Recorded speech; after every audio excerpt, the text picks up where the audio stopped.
आप 2014 के अंदर ऑर्डिनेंस लेकर आए थे तो उस वक्त भी वही कानून था। यानी कि इसका मतलब ये है कि आप सिर्फ एक गाजर और एक लॉलीपॉप देना चाह रहे थे मुसलमानों के हाथ में। आज नवाब मलिक साहब कह रहे हैं कि नहीं हम दे नहीं सकते हैं क्योंकि कानून ये है करके झूठ कह रहे हैं।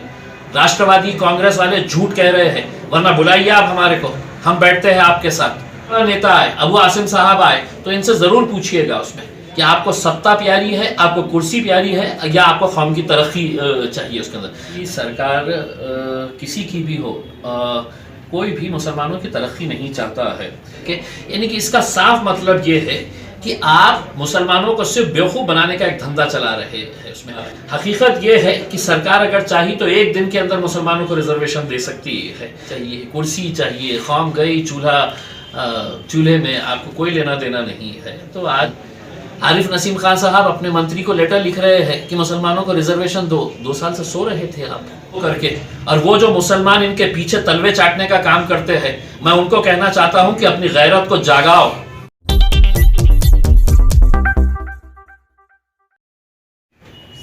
सर, मुस्लिम रिजर्वेशन का जो मुद्दा है उसको देखिए, हम शुरुआत से ये बात कह रहे थे कि सरकार किसी की भी हो, कोई भी मुसलमानों की तरक्की नहीं चाहता है।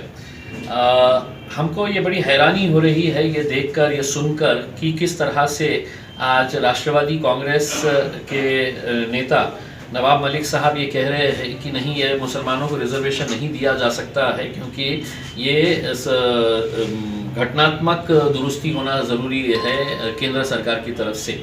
अगर यही बात है तो क्या ये कानून पिछले 2 साल में चेंज हुआ, 5 साल में चेंज हुआ या 10 साल के अंदर चेंज हुआ? ये अगर आप 2014 के अंदर ऑर्डिनेंस लेकर आए थे तो उस वक्त भी वही कानून था। यानी कि इसका मतलब ये है कि आप सिर्फ एक गाजर और एक लॉलीपॉप देना चाह रहे थे मुसलमानों के हाथ में। कोई कानून बदला नहीं है, पहले से ही वही कानून था। 2014 से 2019 के बीच में फिर आपके जितने विधायक थे, चाहे वो कांग्रेस के हो, राष्ट्रवादी के हो या समाजवादी पार्टी के हो, क्या ये सच्चाई नहीं है कि आप वहां पर खड़े रह के जोर जोर से चिल्लाते थे और भारतीय जनता पार्टी से कहते थे कि दो मुसलमानों को रिजर्वेशन दो, तुम नहीं दे रहे हैं, मुसलमानों की तरक्की नहीं चाहते हैं करके उस वक्त मांगते थे, तो उस वक्त कानून अलग था।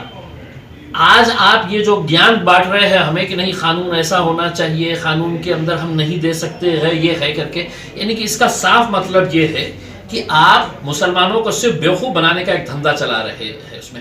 और मैं तमाम मुसलमानों से ये अपील करना चाहूँगा, सियासी तौर के ऊपर आप किसी के साथ भी रहिए, आपको जिसके साथ जाना है जाइए, लेकिन अपने नेताओं से, अपने आकाओं से ये सवाल ज़रूर करिएगा, ये मुसलमानों का रिजर्वेशन के ताल्लुक से आप पहले क्या कहते थे और आज हमको क्या ज्ञान दे रहे हैं। नई बात, हकीकत ये है कि सरकार अगर चाही तो एक दिन के अंदर मुसलमानों को रिजर्वेशन दे सकती है, क्योंकि हाई कोर्ट से क्लियर हुआ हुआ है। हाई कोर्ट ने कहा है कि 5% रिजर्वेशन सिर्फ एजुकेशन के अंदर मिलना चाहिए। तो ये आप क्यों नहीं दे रहे हैं? आपकी नीयत नहीं है, आप मुसलमानों को पिछड़ा ही रहने देना चाहते हैं। सिर्फ आप अपनी जाती तौर के ऊपर मैं कितना बड़ा हो जाऊं, मुझे क्या मिल रहा है ये देखेंगे, लेकिन कौम के बारे में आप कोई नहीं सोचना चाहता है। इसलिए अगर दोबारा जब आपकी महफिलों के अंदर शरद पवार साहब आए, अशोक चौहान आए, बाला साहब थोराट आए या कोई भी बड़ा नेता आए, अबू आसिम साहब आए, तो इनसे ज़रूर पूछिएगा उसमें कि आपको सत्ता प्यारी है, आपको कुर्सी प्यारी है या आपको कौम की तरक्की चाहिए। उसके अंदर मुंह पे उठाकर फेंकिए, मारिएगा उसके अंदर अपना रेजिग्नेशन। ये जितने भी 8-10 मंत्रियां बैठे हुए हैं मुसलमानों के, ये अगर मुंह पे फेंक कर मारेंगे अपने नेताओं के, तो उस दिन देखिएगा कि कैसा भूचाल आता है करके उसमें। उनको उस दिन समझ में आएगा कि नहीं, उसमें उनको उस दिन समझ में आएगा कि नहीं हम जो है, और आपको उस दिन ये पूरी कौम जो है वो सर के ऊपर बिठाएंगे। हम भी आपको कांधे के ऊपर बिठा के है तो हम आपको लेकर चलेंगे उसमें, लेकिन आपको अपनी सिर्फ है तो ओहदिया चाहिए, कुर्सी चाहिए, कौम गई चूल्हे में आपको कोई लेना देना नहीं है। तो आज जो ये जो बयान आ रहे हैं, मेरे हिसाब से ये बहुत ही अफसोसनाक है और मुसलमानों के साथ कैसा धोखा किया जा रहा है ये इस बात से साबित होता है। नवाब मलिक साहब के जो बयान जो आ रहा है, मैंने यही बात कही है कि देखिए, हम मुंबई में तिरंगा रैली लेकर जाते हैं और वहाँ पर ये मांग करते हैं कि मुसलमानों को रिजर्वेशन दो, तब तुम नींद में से उठते हैं। कल हमने अबू आसिम को भी देखा है कि वहाँ पर खड़े हुए हैं एक अपने उनके आमदार के साथ बैनर लेकर विधानसभा के अंदर। 2 साल से सो रहे थे आप, हमारे तिरंगा रैली का इंतज़ार कर रहे थे। आरिफ नसीम खान साहब अपने मंत्री को लेटर लिख रहे हैं कि मुसलमानों को रिजर्वेशन दो। 2 साल से सो रहे थे आप। आज नवाब मलिक साहब कह रहे हैं कि नहीं हम दे नहीं सकते हैं क्योंकि कानून ये है करके झूठ कह रहे हैं।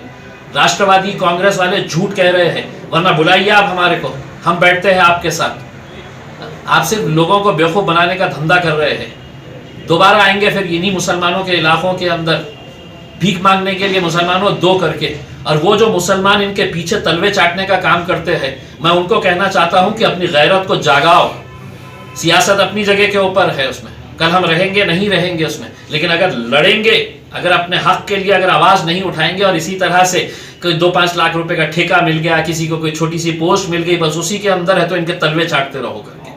लेकिन कभी ना कभी है तो कौम के और मुसलमान नेता जो अपने आप को नेता कहते हैं, उनको उठ के खड़े रहकर है तो उनकी आंख में आंखें डालकर है तो आपको सवाल करने की ज़रूरत है।